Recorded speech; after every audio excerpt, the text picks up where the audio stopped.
Assalamualaikum warahmatullahi wabarakatuh.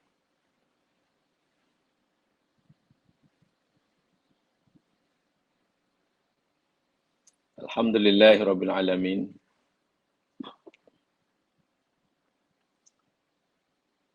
Wa bihi nasta'in ala umurid dunya waddin.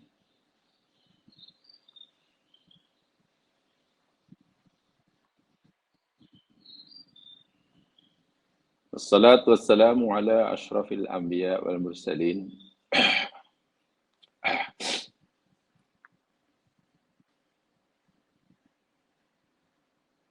Nabina wa rasulina Muhammad wa ala alihi wa ashabihi wa atba'ihi ila yaumiddin.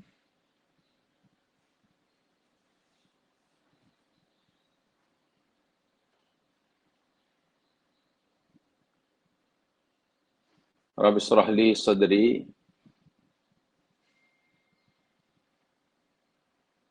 wa yassir li amri wahlul 'uqdatam min lisani yafqahu qawli.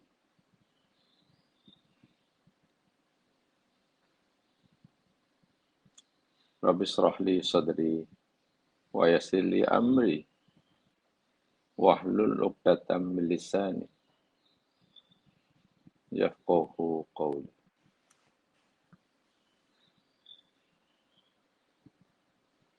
Allahumma inna nas'aluka hubbak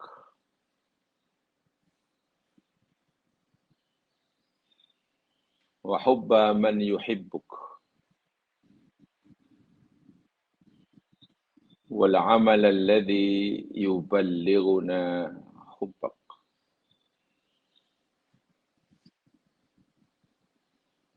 Allahumma ij'al hubbaka habba ilaina min anfusina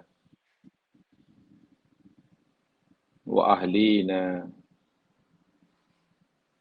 wa minal ma'il barid.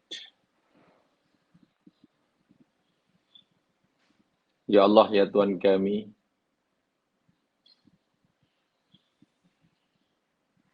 kami memohon kepadamu cintamu kepada kami.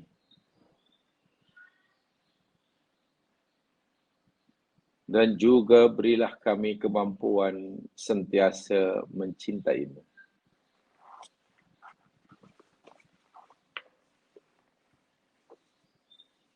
Dan agar kami sentiasa dapat mencintai siapa sahaja daripada hamba-hambamu yang mencintaimu. Ya Allah, berilah kami kemampuan untuk mencintai setiap perbuatan dan amalan yang dapat menyampaikan kami kepada cintamu.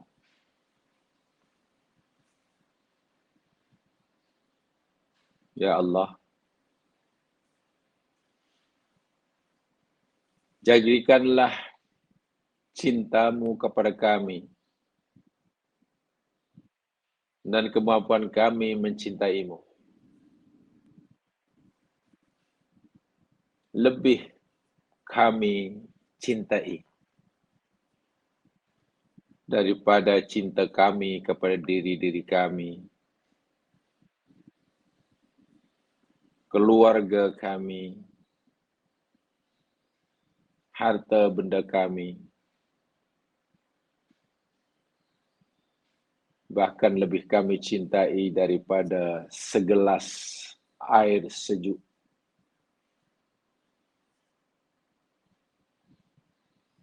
Ketika kami sedang dahaga, terlantar di gurun Sahara.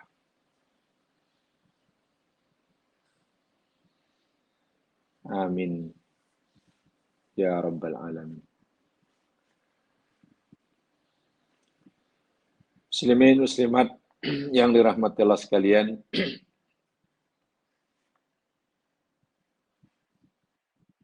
InsyaAllah kita akan teruskan siri kajian kita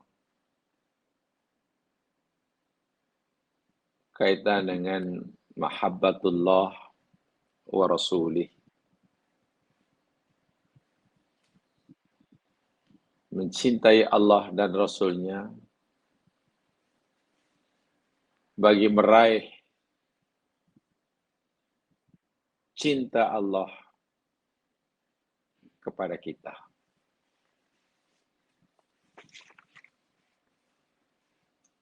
Ayat terakhir yang kita telah bicarakan sama, ayat yang kedua, berada pada muka surat 38. Coba lihat bukunya. Ayat kedua, muka surat 38. Itu ayat terakhir yang kita bicarakan sama.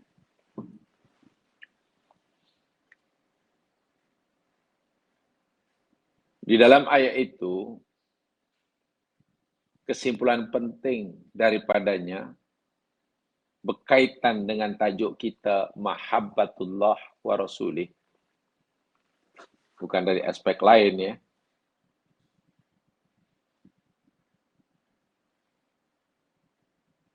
Allah Subhanahu wa taala menyatakan di akhir ayat itu,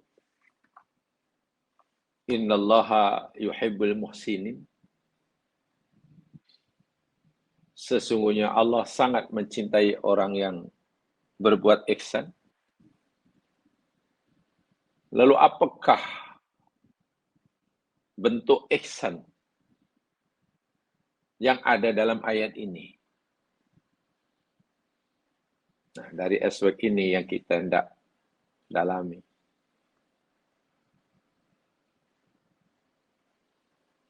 Ihsan yang disebutkan oleh Allah dalam ayat ini yakni seorang ihsan atau orang yang muhsin, orang yang sentiasa mengharapkan, menghendaki, menginginkan kebaikan bagi orang lain. Sungguh pun orang lain itu mereka yang tidak menyukainya. Bahkan mereka yang menzaliminya. Itulah ihsan. Ihsan yakni dalam ini orang muhsin ialah orang yang sentiasa menginginkan kebaikan buat orang lain. Walaupun orang lain itu orang yang tidak menyukai dirinya, bahkan memusuhi dan menzaliminya.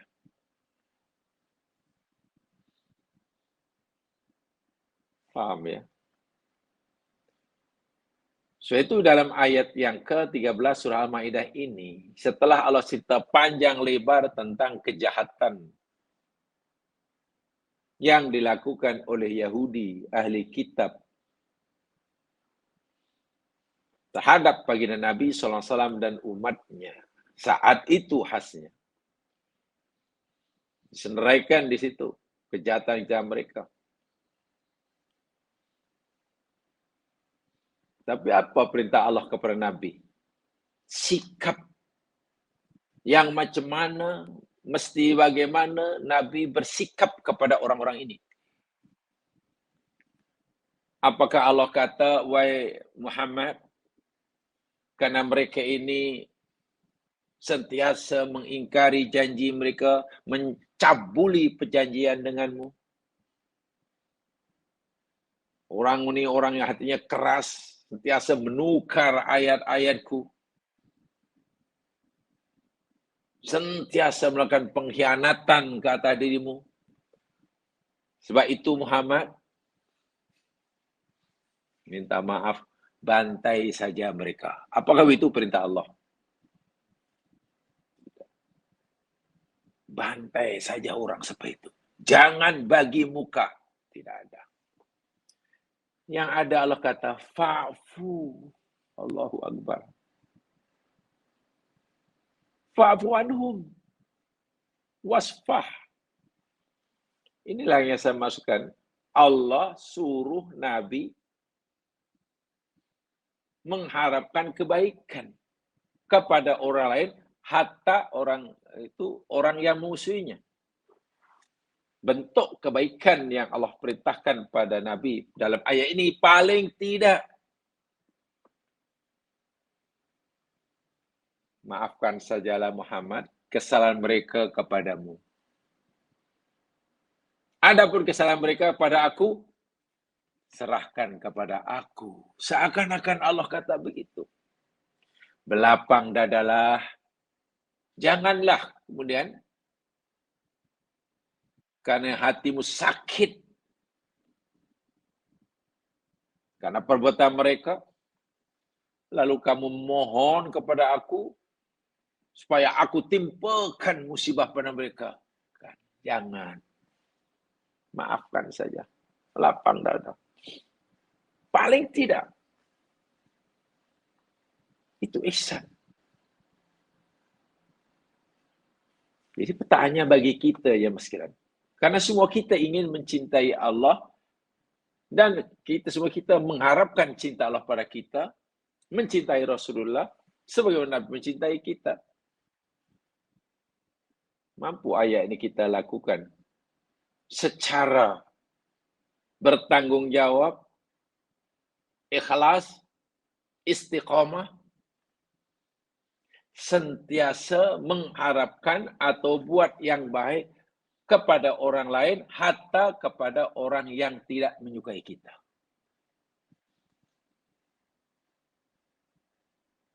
Tentulah ini hanya orang-orang mukmin yang sangat tinggi tingkat keimanannya. Itu tentulah orang-orang mukmin yang sangat suci hatinya.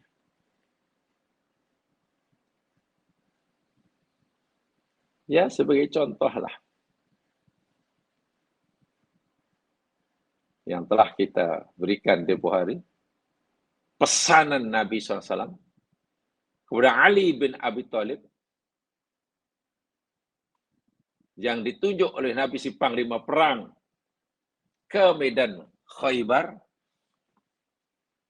Ali, walaupun mereka musuh kita, janganlah kamu terus serang mereka, Ali ya.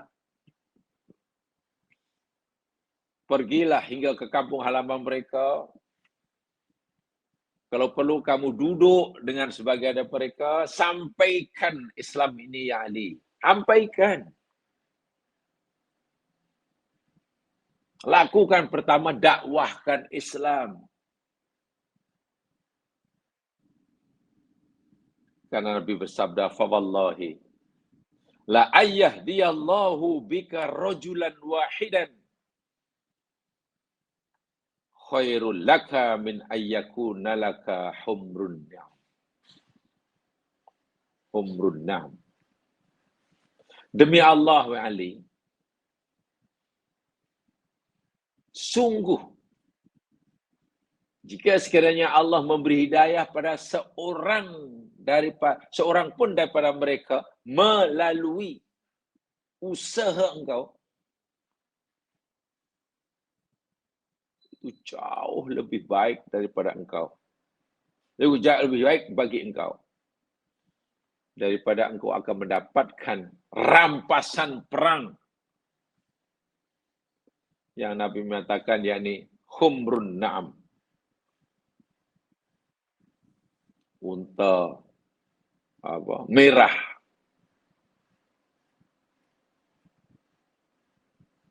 Ini kiasan daripada harta rasa yang banyak. Tengok. Hatta pergi ke medan perang yang terang-terangan dengan nyata hendak memerangi mereka yang memerangi Islam. Nabi masih sempat berpesan, jangan terus serang Ali. kamu peruntukkanlah masa untuk dakwah. Kalau kamu dapat mengislamkan mereka seorang saja, itu jauh lebih baik, wahai Ali, daripada kamu mengalahkan mereka dan kamu mendapat rampasan perang yang tidak sedikit. Masya Allah. Intinya kepada musuh yang tidak diperangi pun, Islam menyuruh umatnya untuk sentiasa mengharapkan yang terbaik. Kebaikan bagi mereka yang tidak dimusuhi. Adapun jika apa yang dilakukan oleh Ali nanti berjaya tidak, itu cerita lain. Subhanallah. Ini ihsan. Orangnya muhsin. Saya ulangi, mengharapkan, sentiasa mengharapkan, menginginkan kebaikan buat orang lain. Walaupun orang lain itu mungkin orang yang tidak menyukai kita, bahkan memusuhi kita. Apalagi orang lain itu mungkin hanya berbeza agama dengan kita. Subhanallah. Kalau setakat berbeza kepercayaan dengan kita, mereka tak ganggu kita, tak musuh kita, hanya berbeza. Oh, lagilah kita disuruh berbuat baik dan mengharapkan kebaikan buat mereka. Dalam hadis Sunan Abi Daud, hadis yang disandarkan bersumber dari Anas bin Malik, anna gulaman minal Yahud kana marido. Adalah salah seorang kanak-kanak pemuda lah Yahudi sedang sakit. Fatahun Nabi SAW ya'uduhu faqada ila ra'si. Dengar ya ada orang Yahudi, pemuda Yahudi ini sakit, Nabi terus pergi menziarahnya, melawatnya, menjenguknya. Maklum, kebetulan si pemuda Yahudi ini lama berkhidmat dengan Rasul. Jadi pekerja Nabi, orang yang khidmat kepada Nabi, memberikan khidmat kepada Nabi, membantu Nabi, tidak semuanya Muslim. Ada Yahudi.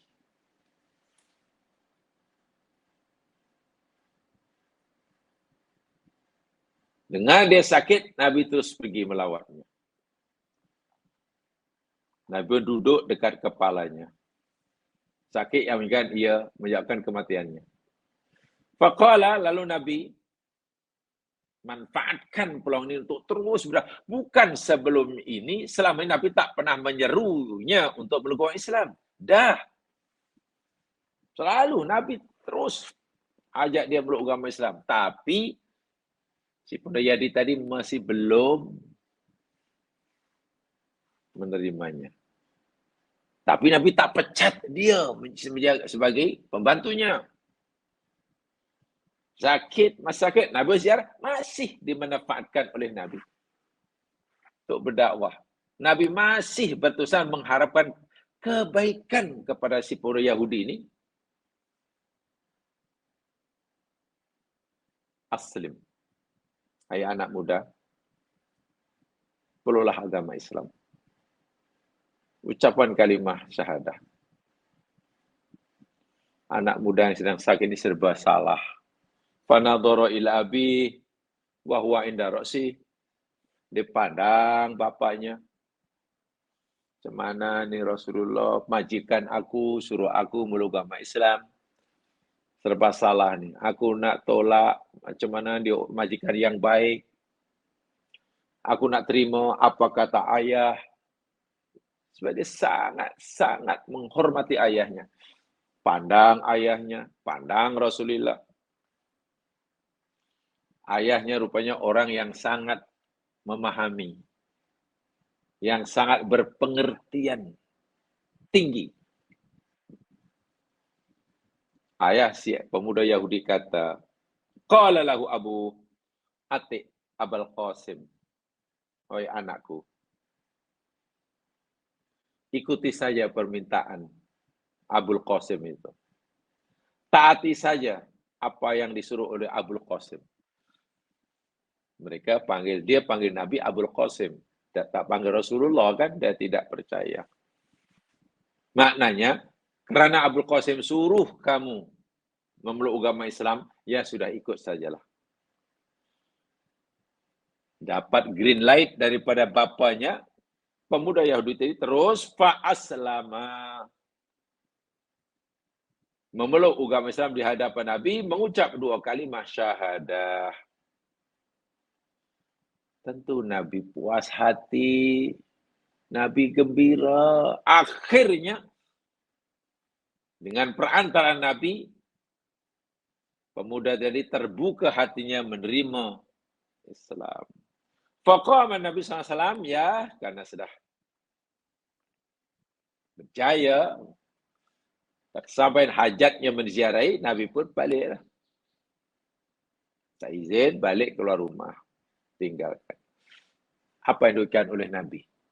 Setelah pemuda Yahudi yang lama menjadi pembantu Nabi ini baru mulai Islam akhirnya, ketika dia sedang sakit, Nabi kata, Alhamdulillahilladzi anqadahu minan nar. Alhamdulillahilladzi anqadahu bi minan nar. Hadis Abu Daud. Segala puji bagi Allah.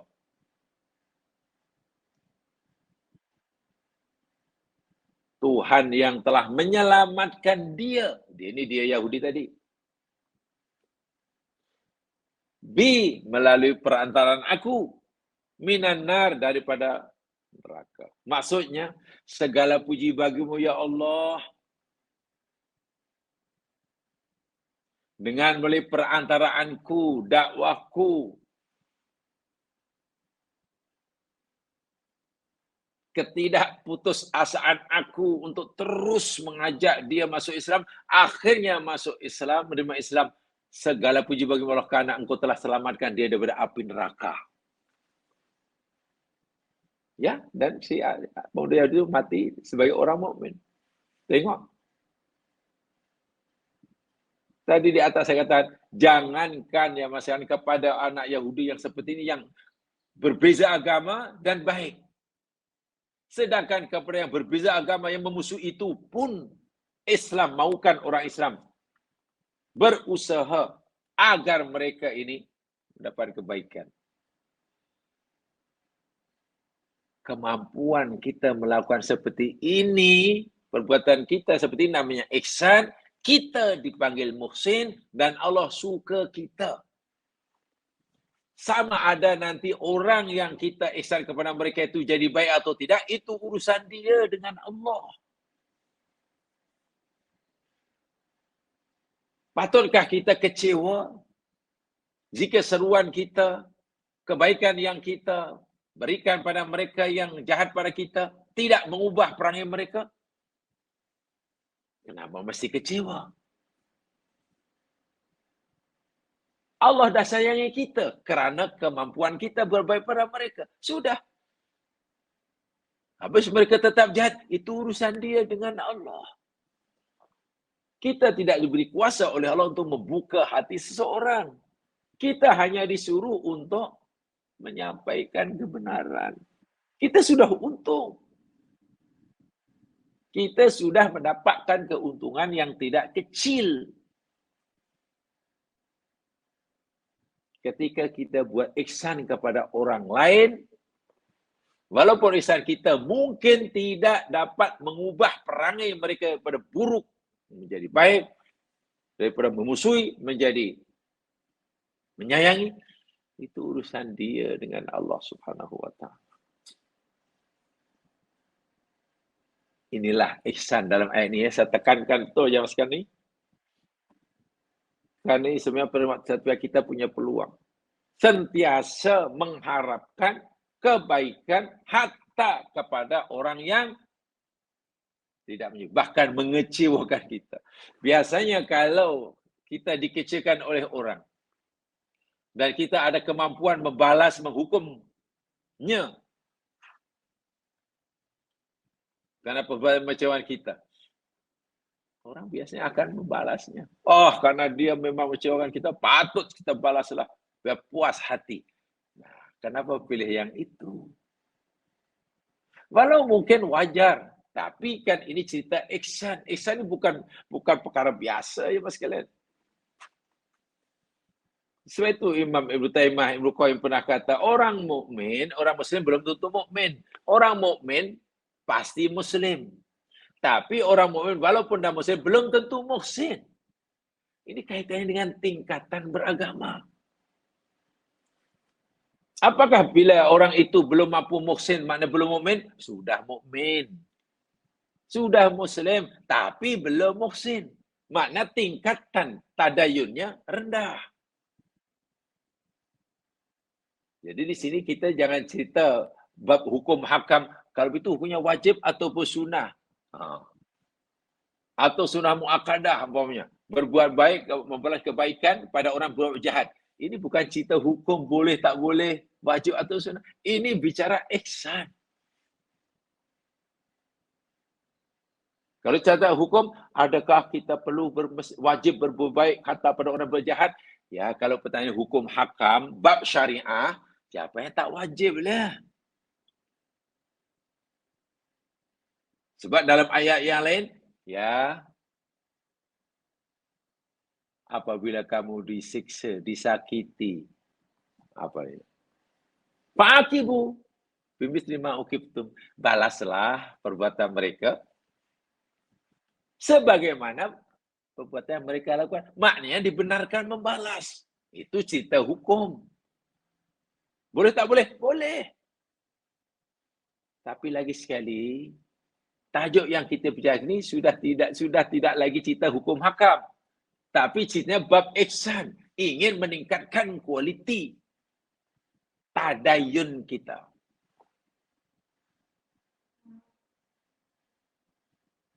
Lepas perang Badar, lepas perang Uhud. Sedia maklum, orang Islam kalah.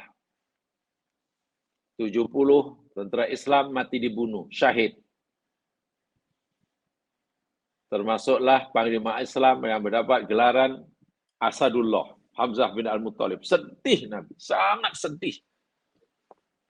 Lebih-lebih kekalahan dalam perang Uhud melawan orang kafir itu, puncanya telah dikenal pasti. Puncanya telah dipasti. Dan semua orang tahu. Karena adanya sejumlah tentera Islam yang tidak taat kepada pimpinan. Nabi dah pesanlah kepada tentera-tentera yang disuruh menjaga Jabal Rumat. Ada apa-apa, jangan tinggalkan tempat ini. Ada berita apapun, apa-apa selagi tidak mendapat arahan daripada aku. Nabi dah pesan dah. Dengar apa yang berita sudah bertahan selagi tidak ada arahan daripada aku. Ringkas kata, mereka turun karena dia fikir orang kafir lari. Ditinggalkan hartanya. Nampak harta turun. Harta banyak. Tanpa disadari orang kafir naik panjat daripada belakang bukit. Sekarang yang masih bukit Jabal Rumah itu orang kafir. Mereka menyerang dari atas. Ringkas kata, orang mukmin kalahlah. Satu di antara. Kalah teruk. 70 orang dibunuh. Sedih. Semua sedih. Lepas perang biasanya Nabi akan membersihkan badan, mandi, pakai baju yang bersih, pergi masjid, kumpulkan sahabat. Kalau dalam bahasa kita sekarang, bagi taklimat, bagi maklumat, buat postmortem lah kot, kalau bahasa sekarang. Ketika Nabi menyampaikan maklumat ni, bicara tentang perang Uhud ni, sahabat Nabi, tentera Islam yang merasa menjadi punca kekalahan peperangan, hatinya sudah tak tenanglah. Tak apalah, karena memang kesalahan kita rela apa je tindakan yang Nabi nak tinggalkan pada kita. Karena kita menjadi punca kekalahan. Patut orang sekitar memang diberi pengajaran. Dihukum ke, diapa, kalau didenda, kita rela sungguh. Itu kata yang terlintas dalam hati orang-orang tentara Israel yang terlibat, yang menjadi punca kekalahan.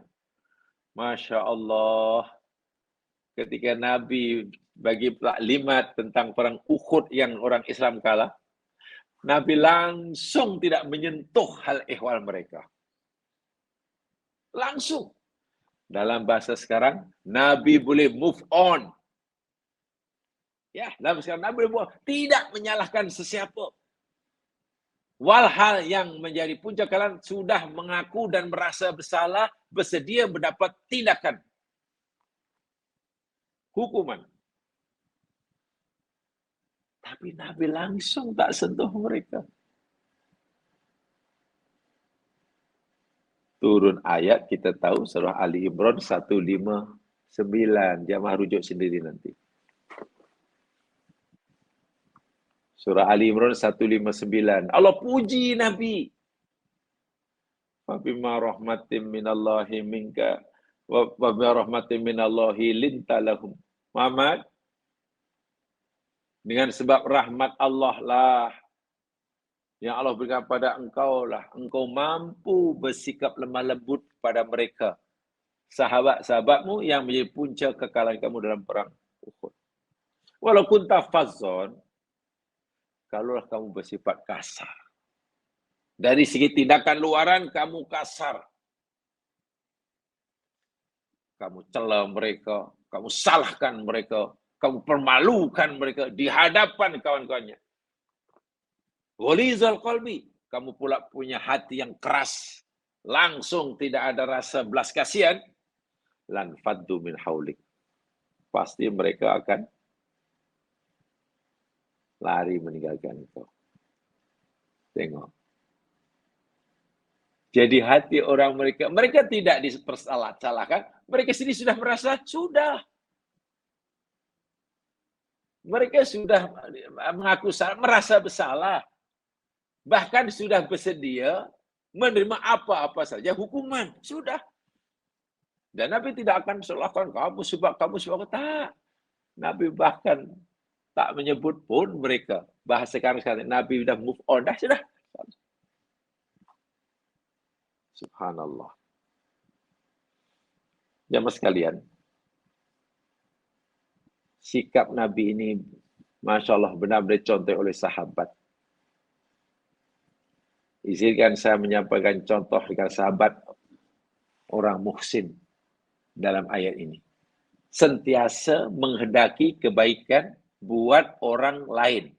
Walaupun orang lain itu orang yang menyakitinya, bahkan menzaliminya, bahkan memusuhinya. Orang yang membuat macam itulah namanya muhsin. Yang Allah kata, aku sayang kamu, aku cinta kamu. Dan peluang ini pasti Allah berikan pada setiap kita, setiap masa. Walaupun bentuknya berbeza-beza.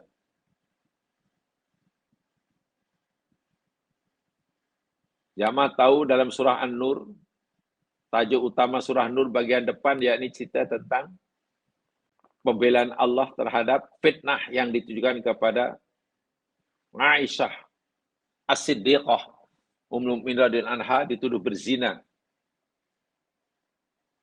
Dengan seorang sahabat Nabi Sofwan, semua orang percaya, bahkan ada yang mengkampanyekannya, menyebarluaskannya. Ya, semuanya percaya, bahkan termakanlah dengan fitnah besar ini. Nabi pun menjumpai Aisyah radhiyallahu anha, ittaqillah wastaghfir li dzambik. Aisyah, takwalah pada Allah, minta ampunlah. Wah, bila Nabi kata itu, Aisyah pun, nampaknya Nabi pun sudah termakan ini. Aisyah Ummul Mukminin minta izin pada Rasulullah sebagai suami agar diizinkan untuk balik ke rumah orang tuanya untuk seketika. Jadi Abu Bakar. Nabi izinkan, Masya Allah. Bagaimana hancurnya hati Aisyah Ummul Mukminin. Minta izin balik ke rumah orang tuanya, Nabi izinkan. Ummul Mukminin pergilah ke orang tuanya, Abu Bakar As-Siddiq. Dengan harapan Abu Bakar itu bercakaplah sepatah dua kata, membela lah dirinya. Dia tak salah, dia tak tahu apa-apa. Kenapa seluruh orang Madinah menuduh ia berzina dengan sahabat Nabi Safwan bin Mu'attal? Kenapa? Lain yang diharap, lain yang dapat. Abu Bakar hanya diam, membisu 1001 bahasa. Sedih sungguh Aisyah. Ayahnya pun tak cakap apa-apa. Nak kata ayahnya tak percaya juga tidak. Nak kata ayahnya percaya berita itu juga tidak, sebab diam. Tapi ingat, mungkin heboh di kalangan makhluk bernama manusia. Istri Nabi yang suci dapat fitnah yang keji. Allah tidak membiarkan ini berlaku. Allah utus Jibril, turunkan ayat, isinya yakni pembelaan terhadap kes Aisyah radhiyallahu anha. Bahasa mudahnya, bahasa sekarang, Aisyah punya kes ini, pembelanya datang dari langit. Ya. Nah, sekarang makhluk bumi yang menuduh Aisyah berzina berhadapan dengan pembelaan dari langit. Tak gerun tak gerunnya cuman. Nak menunjukkan bagaimana mulianya istri Nabi ini. Ringkas kata, rupanya, ya itu fitnah belaka. Dikenal pasti orang-orangnya yang bersalah. Salah satu daripada orang yang didapati bersalah karena paling rajin mengempenkan, menyebarkan berita bohong ini, menuduh Aisyah berzina ini, orang yang bernama, sahabatnya bernama Mistah bin Athatah. Allahu Akbar. Mistah bin Athatah. Khala ibni Athatah, khalatu Abi Bakr. Mistah ni anak makcik, belah ibu Abu Bakar. Ya, bahasa mudahnya kalau anak makcik maknanya sepupu lah. Mistah ni sepupu dengan Abu Bakar. Itu yang rajin mengkempenkan. Memang Aisyah berzina, Aisyah berzina. Jadi juru kempen lah. Kalau sekarang, kalau bahasa sekarang mungkin yang paling rajin nih, forwardkan hoax ini. Fake news ini. Paling rajin, Mistah. Karena berarti bersalah, ia menuduh berzina tanpa 4 orang saksi, dilaksanakan hukum sebat. Dia kena sebat 80 kali. Abu Bakar pula marah sungguh, kecewa sungguh. Mistah ini pertama, ya ada hubungan keluarga dengan Abu Bakar lah, kan sepupu. Kedua, mulai dari Makkah dan di Makkah di Madinah, ia orang yang kurang mampu. Sehingga sara hidupnya dicukupi oleh Abu Bakar. Tengok. Dia tak mampu, kehidupannya dibantu oleh Abu Bakar. Karena ada hubungan family. Dia ikut hijrah. Sedih kan? Orang yang selama ini beri bantuan. Bukan sekali dua. Bukan setahun dua. Tapi macam itu kebalasannya. Sebagai orang biasa, kita berpikir begitu. Air susu dibalas dengan air tuba. Ibarat melepaskan anjing tersepit. Kan begitu kan? Ibarat melepaskan anjing tersepit. Tangan yang memberi makanan padanya, tangan itu juga yang digigit. Sedih Abu Bakar. Allah, Mistah, kenapa macam itu kebalasan kamu kepada keluarga aku? Kamu ini bukan orang lain. Pupu dengan aku. Cara hidupnya aku bantu daripada Makkah ke Madinah. Kenapa kamu macam itu? Wah, sedih. Bukan sangat sedih kan? Kecewa patut. Dari segi manusia biasa, dari aspek manusiawinya, Abu Bakar patut kecewa. Karena sangat kecewa, lalu Abu Bakar bersumpah.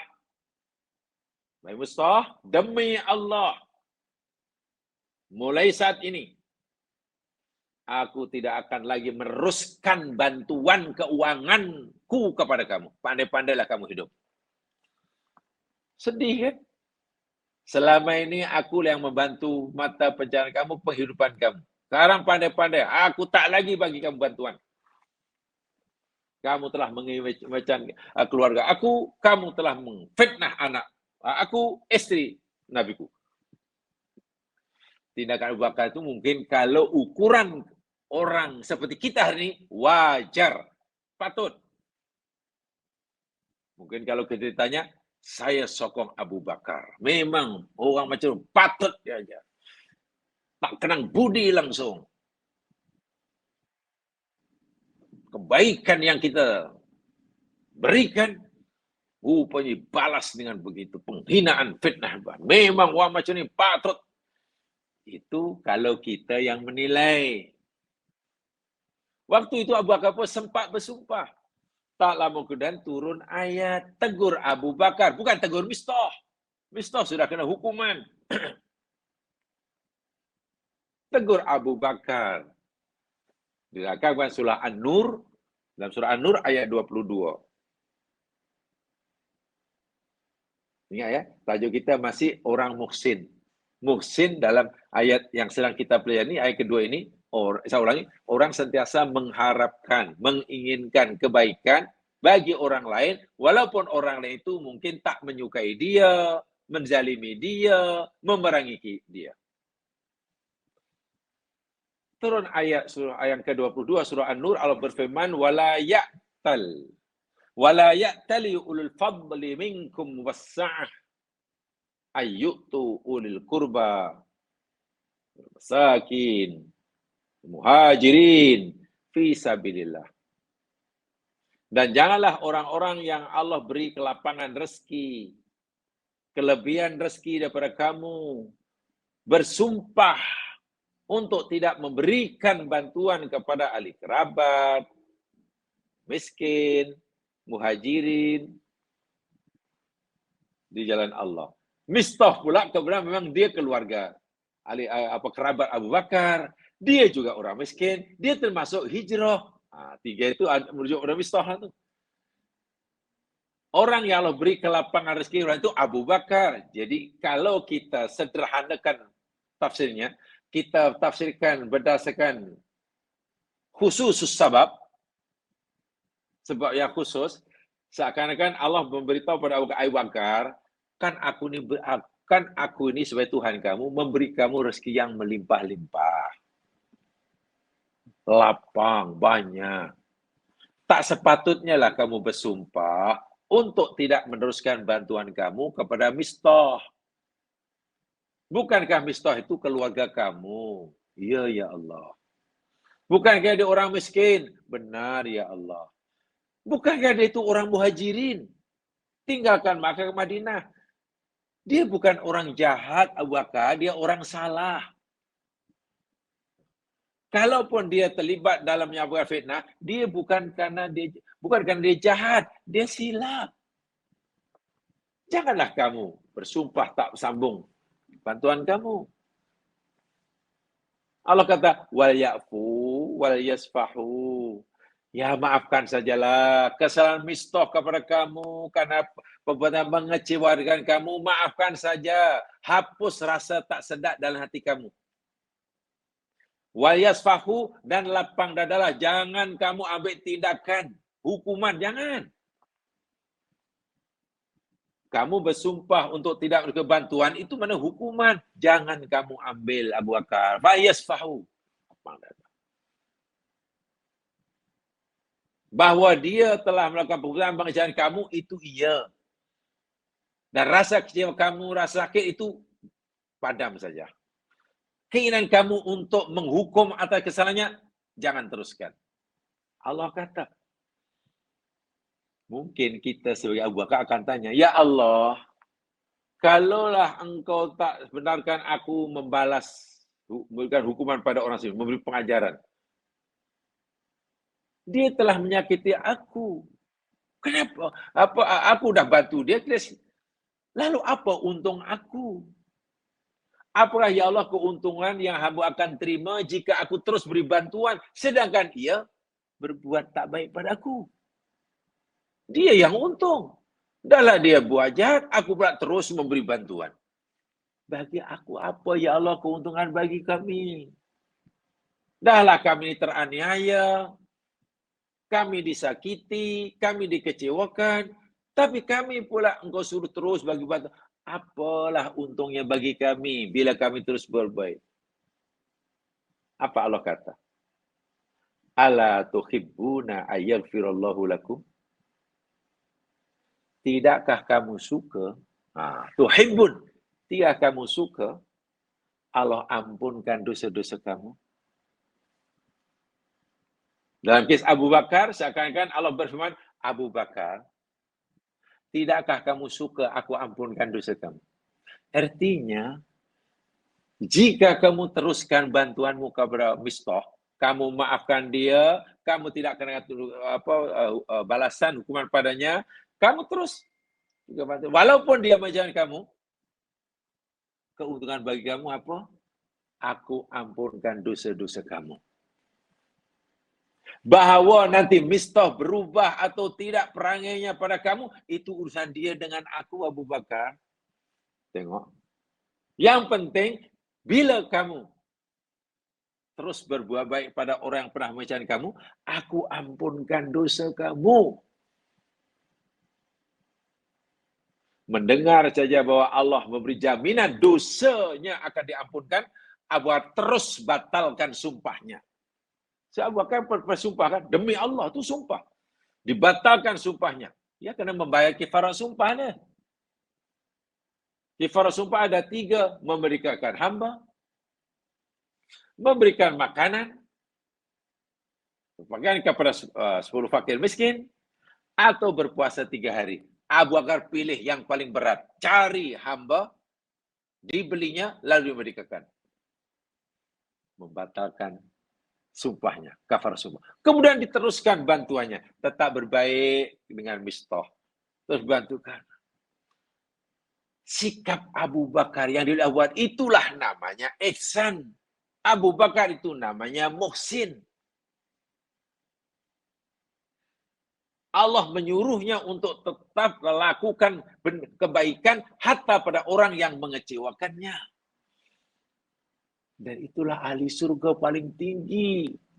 Muhsin itu tingkatannya melebih daripada Muslim dan mukmin. Muslim, mukmin, muhsin paling tinggi. Jadi di sini, tengok, di sini istilahnya, Abu Bakar tadi boleh atau tidak boleh tidak meneruskan bantuan? Boleh. Kalau pertanyaan syariah.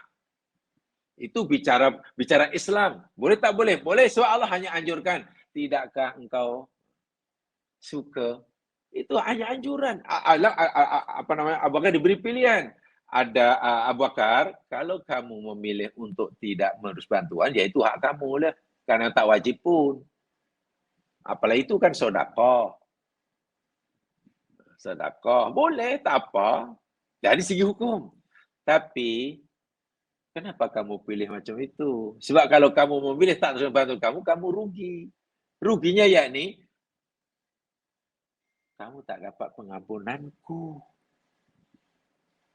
Malah aku akan balas kesedihan kamu untuk terus berbuat baik pada orang pernah mencaci kamu. Pengampunanku. Abu Bakar terus.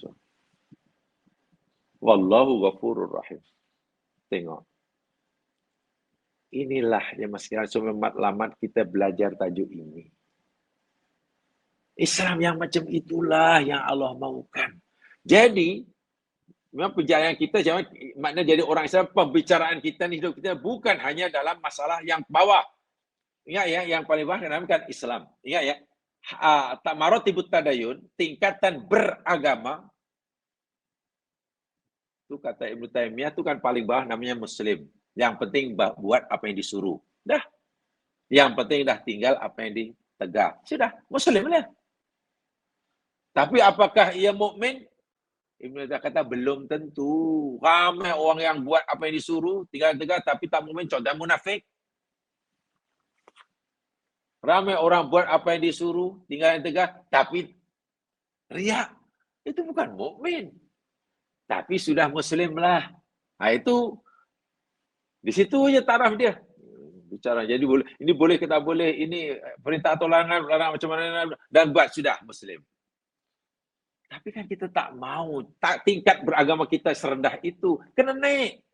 Mukmin. Artinya apa yang kita lakukan, dasarnya, alasannya, matlamatnya, inna sholati wa nusuki wa mahyaya wa mamati. Mukmin. Tinggi itu. Soalnya bila beramal sudah tidak ada riya, sudah tidak ada ujub, tak ada sum'ah, ikhlas karena Allah, semata karena Allah, tak ada bla bla bla. Betul sebenarnya Allah tetapkan. Tapi adakah berhenti situ beragama? Tidak. Allah tawarkan tingkatan yang paling tinggi. Ihsan. Bila ihsan, bicaranya bukan hukum, maka bukan boleh tak boleh. Abu Bakar tadi, kalau dia menghentikan bantuan boleh tak boleh? Boleh. Kan itu hanya sedekah sunnah.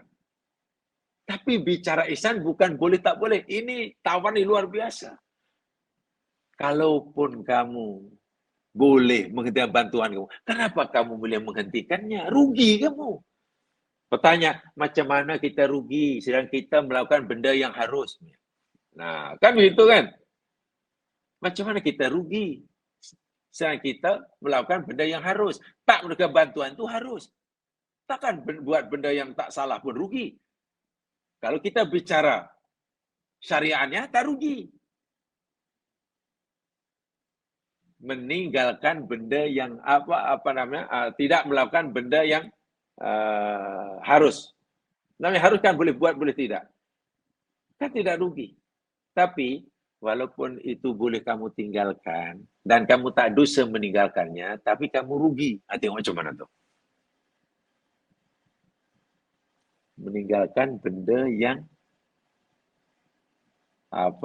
harus rugi. Ruginya yakni kamu melepaskan peluang untuk dapat cintaku kepada kamu. Allahu Akbar. Mahabbatullah. Tolong ya masih difahami benar-benar ayat ini. Muhsin dalam hal ini. Karena Allahu Akbar. Fadilah yang besar dan tanpa mudah. Jadi saya ulangi ya. Jangankan hanya kepada sesama muslim. Bila sama muslim.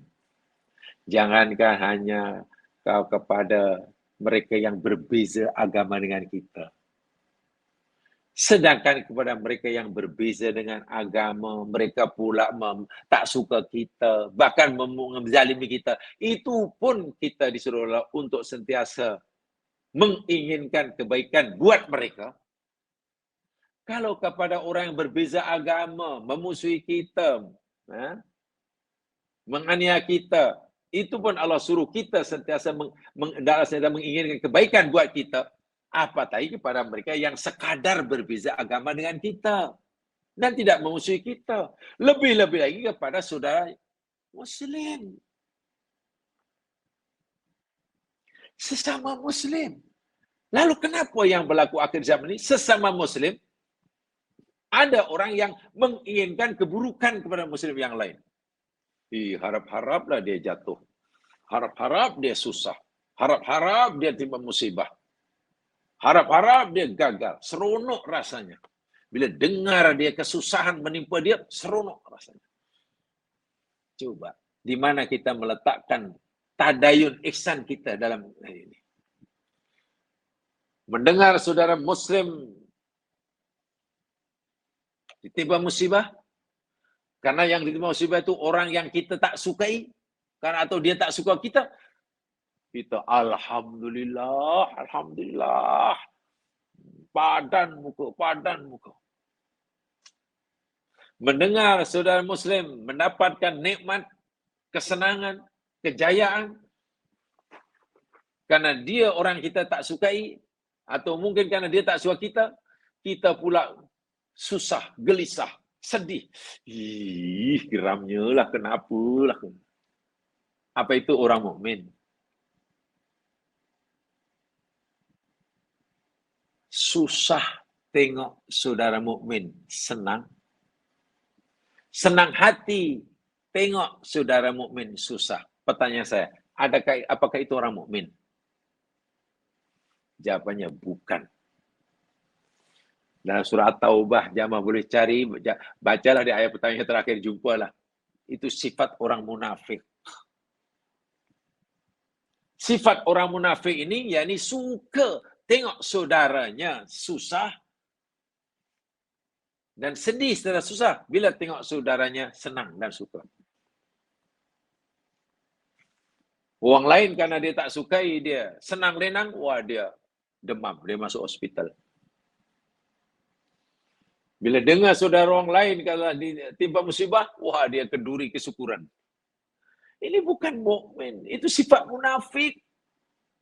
Jadi kalau sifat munafik ini sudah ada dalam diri kita, benar kita, agak-agak mampu tak mampu kita naik menjadi muhsin.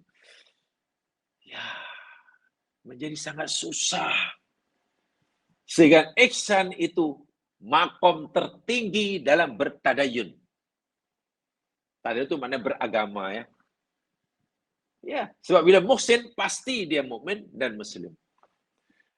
Situ Allah, aku suka orang muhsin, aku suka orang muhsin. Mari kita tingkatkan. Jika sekiranya, minta maaf ya, jika sekiranya amal ibadah kita, amal syariah kita, bab Islam kita kata minta maaf hanya ngam-ngam. Ngam-ngam itu maksud saya hanya yang wajib saja yang dibuat. Yang sunat tak buat. Hanya yang haram saja yang ditinggal. Yang makruh tak ditinggal. Itu maknanya ngam-ngam lah. Puasa pun hanya sebulan 1 tahun. Puasa sunat tak buat pun. Katalah ngam-ngam lah. Dan kita mukmin, tolong kita naikkan makom kita di sisi Allah. Bagaimana? Dengan jalur ihsan. Boleh jadi kita sunnah tak buat karena buat yang wajib. Tapi kalau kita mengamalkan ihsan-ihsan ini, makom kita naiknya sangat laju. Mudah-mudahan dipahami ya, gitu ya. Baik, sekarang kita baca ayat yang ketiga. Buka surat 38.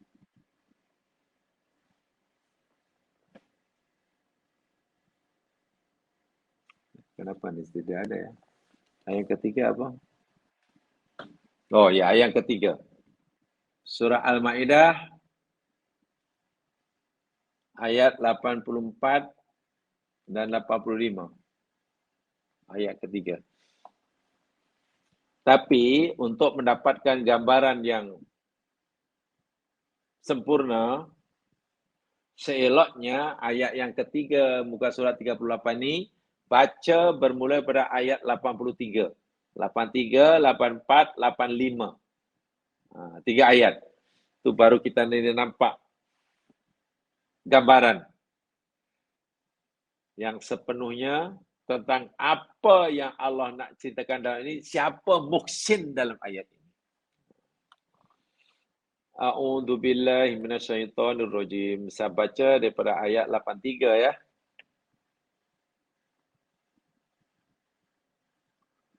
Wa idza sami'u ma unzila ila rasuli tara a'yunahum tafidu minad dam'i mimma 'arafu minal haqq.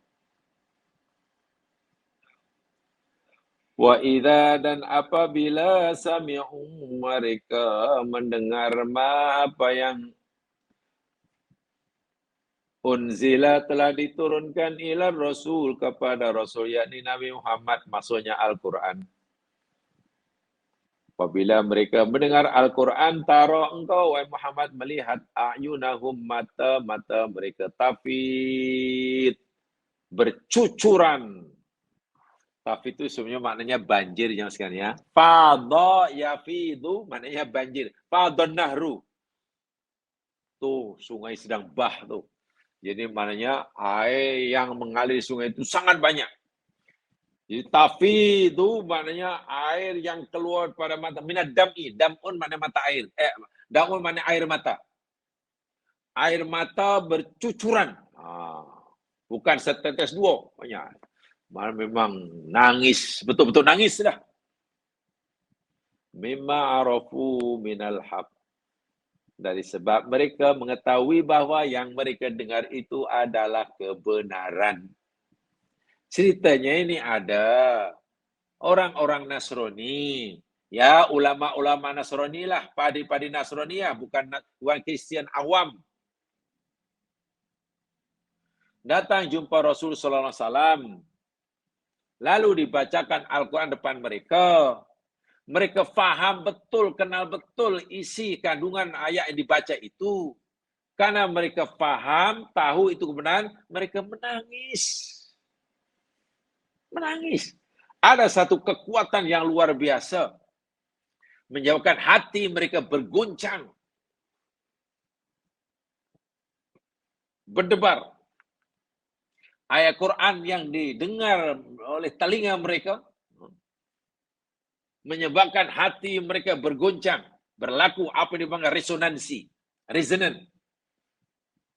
sehingga hatinya bergetar halus, mengeluarkan cahaya, tergambar matanya deras mengalirkan air mata. Seraya mereka berkata, tanpa disuruh, tidak disuruh. Lalu mereka berkata, Rabbana amanna, wahai Tuhan kami telah beriman. Faktubna ma'asyahidin. Catat kami ya Allah. Tulis kami ya Allah. Rekodkan kami ini ya Allah. Bersama orang-orang yang menyaksi kebenaran. Bukan hanya faham, bukan hanya mendengar, bukan hanya melihat, tapi menyaksikan, bersaksi. Luar biasa. Memberi kesaksian. Sebab ada orang yang mendengar, orang yang melihat, tapi tak berani bersaksi. Betul kan? Awak mendengar, itu betul. Ya, saya mendengar. Masa mendengar sendiri perkataan percakapan dia ketika dia nak merompak. Adakah awak melihat bahawa dia merompak? Iya, saya melihat dengan mata kepala. Lalu adakah mana seorang saudara berani bersaksi atas kebenaran apa yang saudara dengar dan apa yang saudara lihat? Kalau bersaksi saya tak berani. Orang macam ni kesaksiannya tak boleh diterima lah. Bila orang sudah berani bersaksi, ya sekalian, maknanya ia mendengar, ia faham, ia melihat. Itu pengiktirafan yang paling tinggi itu. Jadi dia kata, wahai Tuhan kami beriman. Rekodkan kami ini, ya Allah, masukkan kami ini bersama orang yang memberikan kesaksian. Bukan hanya orang yang faham. Yang faham kebenaran banyak. Banyak. Yang mendengar kebenaran, tak terkira jumlahnya. Tobat yang bersaksi bahwa itu adalah benar dan kemudian dijadikan saksi bagi kehidupannya. Subhanallah. Ini padri-padri Nasrani. Pertama kali mendengar Al-Quran dibacakan depan mereka. Faham, kemudian beriman, dan bersyahadah. Sayang, padi ini sebenarnya diutus oleh ketua padi datang ke Madinah ini bukan untuk masuk Islam, tapi untuk berdebat. Berdebat agama dengan Rasulullah. Dengan harapan karena padi ini bukan seorang dua, dapatlah mengalahkan Rasulullah dalam beragama. Diharapkan dapatlah meyakinkan Rasulullah dan umat Islam bahawa agama yang benar itu Kristian yang dia oleh Nabi Isa. Belum bermula perdebatan, baru dengar Al-Quran sudah Muslim, tinggalkan agama lama. Apalagi mengamuklah ketua padri yang menyuruhnya. Bosnya marah. Macam mana ni aku suruh kamu ni sebagai ayam tambatan kami untuk mengalahkan Muhammad. Kamu pula malah takluk jadi pengikutnya, ni apa cerita ni? Tidak boleh. Kamu masih tinggalkan Muhammad, Kamu masih kembali kepada agama lama kamu. Diugut padi-padi yang dah Muslim ini. Apa jawab mereka? Wa ma lana la nu'minu billahi wa ma ja'ana minal haqq. Macam manalah kami tidak boleh beriman kepada Allah? Macam mana kami tidak beriman dengan Allah dan dengan kebenaran yang telah datang pada kami? Artinya, apabila engkau suruh kami tidak beriman, kami pelik. Macam mana engkau larang kami beriman kepada Allah dan pada kebenaran yang datang pada kami? Tidak mungkinlah kami tidak beriman. Jika engkau tak suruh pun kami dah beriman.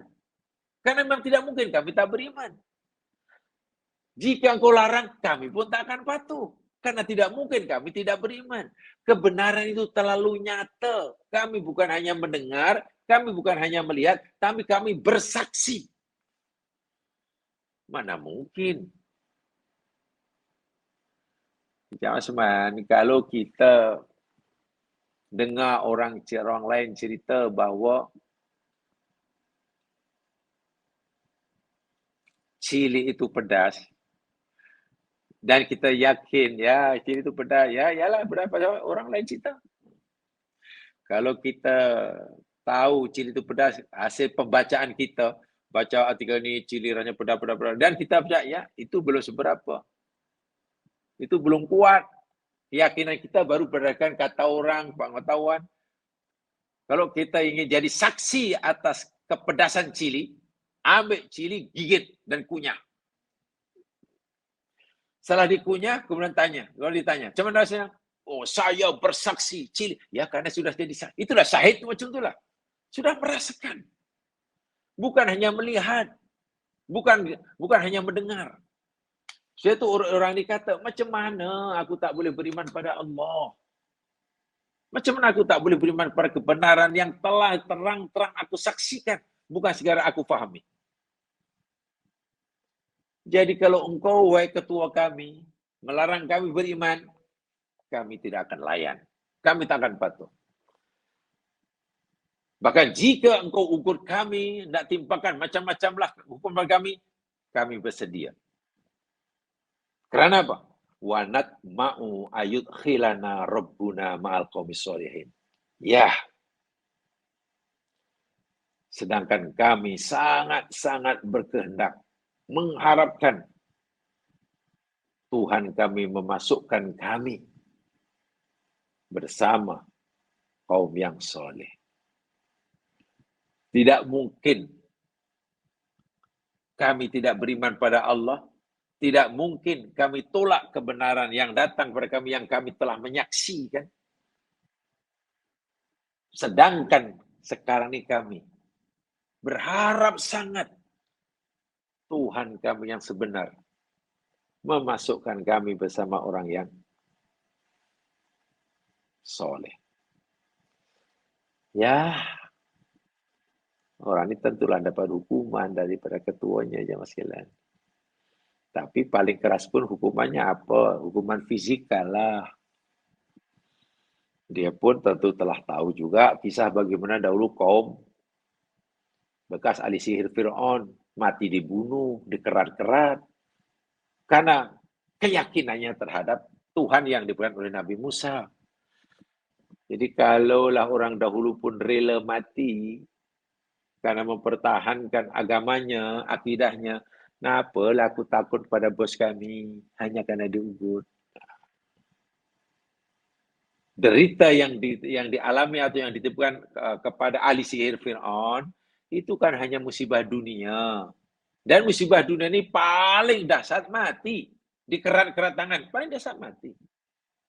Sedangkan bila kehilangan akidah tauhid itu musibah agama. Bila orang tertimpa musibah agama, bukan paling-paling mati. Justru bila mati, ia langkah pertama untuk masuk neraka. Betul ya? Orang ditimpa musibah dunia, rela karena pertahanan agamanya, paling tinggi mati. Dan bila mati, maknanya ia telah merupakan langkah pertama untuk menuju surga. Sebenarnya bila orang hilang akidahnya, itu musibah agama. Bila ia mati, kematian itu langkah pertama untuk menuju neraka. Orang ini faham betul. Aku ingin punya langkah pertama masuk surga. Walaupun risikonya mungkin diriku ini mati. Akhirnya, fa'atabahumullahu bima qalu. Allah beri kepada mereka balasan dengan sebab apa yang mereka yakini itu. Balasan berupa surga-surga yang mengalir dari bawahnya sungai-sungai. Berapa lama mereka di sana? Khalidina fiha. Orang berkekalan di dalamnya. Dan kenapa Allah berikan balasan begitu tinggi walhal mereka belum lama memeluk agama Islam? Ya, wadzalika jazaa'ul muhsinin. Masya Allah.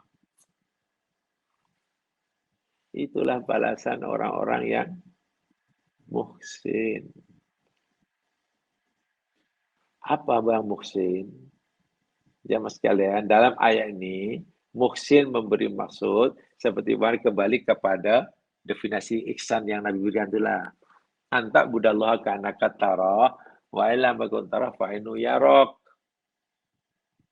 Orang ini begitu dijelaskan mendengar Al-Quran, faham isinya, mengerti maksudnya, yakin akan kebenarannya, lalu menyaksikan kebenaran tersebut. Cerita apa yang kena orang itu semua dicerita. Jadi seakan-akan ia melihat Allah. Ketika mendengar ayat, membaca ayat tentang surga, seakan-akan surga terpampang di depannya. Ketika membaca atau mendengar ayat-ayat neraka dibacakan, seakan-akan neraka itu terbayang di pelupuk matanya. Hisab mizan nampak. Surga dengan banyak nampak. Itu musyahadah. Bagaimana orang seperti dapat dipengaruhi, ditakut-takuti dengan azab dunia, diberi tawaran dengan tawaran kemegahan dunia, ya tak akan laku dah. Kalau Anda tak mampu begitu, yakinlah Allah sentiasa melihat kita di mana sahaja. Pemerhatian Allah pada kita itu segala-galanya. Tentu kita lebih suka diperhitungkan oleh Allah daripada diperhitungkan oleh manusia. Tentu kita lebih suka dihargai oleh Allah daripada penghargaan manusia. Sepatutnya kita lebih gerun kerana pemerhatian Allah daripada pemerhatian manusia. Dahulu pernah kita sampaikan, hamdun nasi laka la yanfa'uka in kunta indallahi madmuma. Pujian seluruh manusia buat dirimu tidak memberi apa-apa manfaat sikit pun bagimu. Jika pandangan Allah kepadamu pandangan hina. Allah pandang kita hina, seluruh dunia memuji kita bagi penghargaan, tak ada maknanya, kosong. Wa dhammuhum 'alaika la yanfa'uka la yadurruka in kunta indallahi mahmuda. Celaan manusia, kutukan manusia, ancaman manusia kepada dirimu tidak sedikit pun memadaratkan kamu. Tidak sedikit pun memberikan kerugian kepada kamu. Jika pandangan Allah kepada kamu, Allah pandang kamu sebagai orang yang terpuji dan mulia. Orang ini melihat seperti itu. Aku menerima Allah, mereka benarannya. Aku menyaksikan kebenaran Allah. Ya terpujilah Allah pandang diriku. Aku merasa terpuji, bertuah. Kalaupun kamu tuduh kami pengkhianat, sila. Kalau kamu ni menuduh kami orang yang bodoh karena niat awal nak berhujah dengan Rasulullah, tiba-tiba kami jadi pengguna sebelum berhujah dan kamu gelar kami orang yang bodoh dan tolol, sila. Gelaran-gelaran buruk yang kamu berikan pada kami tidak mendapat madarat jika Allah pandang kami mulia. Nah, ini makna muhsin pertama di sini nih. Itu balasan orang muhsin. Ya, analoginya begini jam sekian. Apa yang sampai di analogi ini? Orang itu kalau sudah mulia di sisi Allah, apa saja kejian manusia ini tidak akan memberikan sedikit pun madarat. Tapi bila orang sudah dianggap hina oleh Allah, padahal Allah hina, dapatlah sanjungan seluruh dunia pun tidak berapa-apa manfaat, dia tetap hina. Jadi ada nilai atau tidaknya seseorang itu bergantung pada penilaian Allah. Bila orang itu ada nilai si Allah, bubuhlah yang paling buruk pun tetap ada nilainya. Analoginya beginilah, katalah ada duit. Duit yang pertama ini banknote 100 ringgit. 100. Karena 1.000 yang 500 sekarang kan dah tak ada. Yang satu lagi, ini uang kertas, banknote, 1 ringgit Malaysia. Ini 100 ringgit, ini 100 ringgit. Semua kita tahu bahawa 100 ringgit itu nilainya lebih besar daripada 1 ringgit. Boleh buat macam-macam, 100 banyak apa. Kalau untuk belanja makan di warung tepi jalan, tak habis tuh. RM1 beli apa ya? Ya, apa? Beli kue pun tak dapat 2, kerana saya satu sekarang 60 sen. Mana tu nilai? 100 nilainya tinggi, RM1 rendah. Sekarang, minta maaf ya, ini analogi untuk melakukan umpamaan. Kalau saya tawarkan, kalau ada orang tawar kita, Cik, tolong pilih Cik, ini 100, ini RM1. Cik nak pilih mana? Saya tanpa berfikir panjang. Saya nak 100. Pasti itu. So kita tahu nilainya. Lepas itu, tak macam mana tuan yang punya ini tadi, duit tadi, minta maaf yang 100 itu kalau bagilah apa namanya kotoran. Wah, kotoran apa air kencing kambing umpamanya. Sibah tu. Atau air kencing, kucing kencing atas not RM100. Sementara yang RM1 spray dengan perfume terkini. Minyak wangi terkini daripada UAE. Wanginya luar biasa. Sekarang diletakkan depan kita, lalu kita suruh pilih. Sekarang Cik pilih yang mana? Nak bagi ni. Nak 100 ini, tapi 100 ini itu ada kencing kucing itu. Yang RM1 ini wangi ni Cik ni. Ini baru saya spray dengan atar terkini daripada UAE. Wangi, cantik tengok. Cara jujur kita ambil yang mana? Ambil yang RM1 karena wanginya? Atau tak nak karena tak ambil yang 100 karena ada air kencing? Terpulang pada jamaah. Tapi sakin orang yang bijak tetap ambil 100. Tak apa, ambil 100. Alah, saya boleh cuci. Air kencing yang disimbahkan pada not 100 tidak akan mengurangi nilainya. Percayalah. Nilai tetap RM100. Banknote RM1, kita spray dengan perfume terkini dari UAE, tidak akan menambah nilai dia. Nilai tetap RM1. Beli kue hanya dapat 1,5. Kue apa yang saya? Ya, kalau beli karipap 60 sen, 2 pun tak dapat. Tapi saya suka ini wangi. Macam mana? Kewangian tidak akan menambah nilai, itu yang saya maksudkan. Tetap RM1 nilainya. Walaupun kita bubuhlah, kita mandikan dengan minyak wangi. Yang RM100, yang RM1, walaupun kucing kencing di situ, dibawa kotoran, tak akan mengurangi nilainya RM100. Bahkan dengan mudah kita hilangkan. Itu analogi dia. Pujian orang kepada kita tak akan memberi apa-apa manfaat.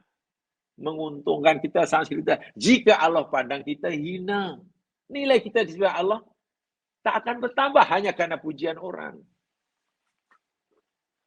Dan kejian manusia pada kita pun tak akan mengurangi nilai kita di sisi Allah. Bila Allah dah pandang kita mulia, mulialah. Walaupun seluruh dunia kejinya.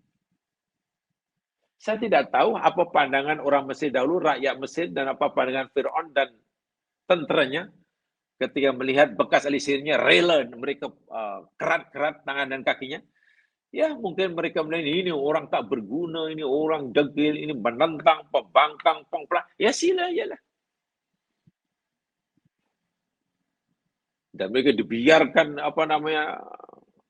minta maaf mayitnya, kata tiang gantung dia membusuk. Mungkin hinanya, mungkin kata itu hinanya orang. Tapi apakah celaan orang yang hidup akan mengurangi nilai diri orang di dalam pandangan Allah? Tidak. Nah, orang yang memilih jalan hidup berfikir itulah namanya orang muhsin. Dalam ayat inilah orang muhsin yang seperti itu. Jadi Allahu Akbar. Atau makna yang pertama tadi, muhsin di sini maksudnya ini orang yang yang takut ditimpa musibah agamanya dan tidak takut ditimpa musibah menimpa dunianya. Dia lebih takut akan musibah agama daripada takut musibah dunia. Itu muhsin. Tak apalah kalau terpaksa diterima musibah dunia pun tak apalah. Asal bukan agama saya jadi korban. Dan itu muhsin hari ini banyak. Depan kita ada pilihan. Macam mana pilihannya? Contoh dalam konteks hari ini, muhsin itu macam mana? Muhsin dalam ayat ini ya, ayat tadi lain, yang ini lain. Dan nanti Allah suka pada kita. Kita ada masalah keuangan. Contoh yang mudah selalu saya sebutkan. Ada masalah keuangan. Keluarga. Tanggungan hutang banyak, bla bla bla. Income bulanan tidak mencukupi. Kalau nak menyimpan pun mungkin memakan masa bertahun-tahun. Sedangkan kita perlu memenuhi keperluan rumah tangga. Tiba-tiba karena kita sebagai orang pegawai kerajaan umpamanya, kita go office, kita pula ada sedikit kuasa di tangan. Ada orang datang ke office kita. Dan bila kita mau kerjasama dengan orang ini, wah, kita akan dapat habuan. Ringkas kata, katalah ada orang datang, Cik, saya minta recommendation daripada Encik lah. Kalau Encik boleh recommend kami ini, bubuhlah, tenyehlah Encik punya tanda tangan, saya akan bagi Encik 3%. Ringkas kata rasuah lah. Gitu. Iya, rasuah. Bahasa tu. Kalau aku tolak rasuah ini, susah aku. Iyalah memang susah. Kesusahan rumah tangga menghadapi ekonomi rumah tangga, itu musibah dunia. Bila kita terima rasuah, kita terelak daripada musibah dunia, tetapi tertimpa musibah agama. Kita menjual agama kita karena takut kehilangan dunia kita. Itu bukan muhsin. Orang muhsin ya ini tak apalah, Cik. Saya tak apalah, Cik. Walaupun saya susah, saya tak akan terimalah ini karena ini haram. Saya lebih rela lah terus menanggung kesusahan. Bukan kesusahan yang kami tanggung ini hanya kesusahan dunia. Yang penting iman saya selamat. Yang penting agama saya selamat. Keyakinan saya tidak terjejas. Karena bila keyakinan terjejas, kita sesat, hilang, lalu mati masih itu neraka, Cik. Mati maknanya saya melangkah pertama untuk menuju neraka. Tapi bila iman saya selamat, itu selamat semua, agama selamat. Walaupun mungkin dunia saya terjejas, teruk saya kena ini, hilang itu, jual ini. Dan kata mati dan kena itu. Langkah awal saya menuju surga, Cik. Bila memilih yang kedua, itulah muhsin. Dan saya yakin setiap hari kita pun diuji seperti ini. Walaupun bentuk ujiannya berbeza. Kalau kita mau disayangi Allah, pilihlah jalur ihsan. Pilihlah untuk jadi orang muhsin. Seberapa mahal sekalipun harga yang perlu kita bayar. Itu maksudnya. Bekas ahli sihir Fir'aun terpaksa membayar mahal untuk jadi muhsin. Karena merelakan tubuhnya dikerat-kerat hidup-hidup. Tengok. Dikerat-kerat hidup-hidup. Itu bayang yang perlu apa harga yang perlu dibayar. Kita paling-paling apa hari ini? Masya Allah. Mudah-mudahan dapat dipahami ya penjelasan awal bagi ayat ketiga ini. Insya Allah ada kesempatan kita sambung semula dan kita fahami lebih lanjut. Kurang lebihnya mohon dimaafkan. Subhanakallahumma bihamdika asyhadu an la ilaha illa anta astaghfiruka wa atubu ilaik. Amin syaitan rajim wal asr innal insana lafi khusr illa alladziina aamanu wa amilus shalihaat wa tawassaw bil haqq wa tawassaw bis sabr. Assalamualaikum warahmatullahi wabarakatuh.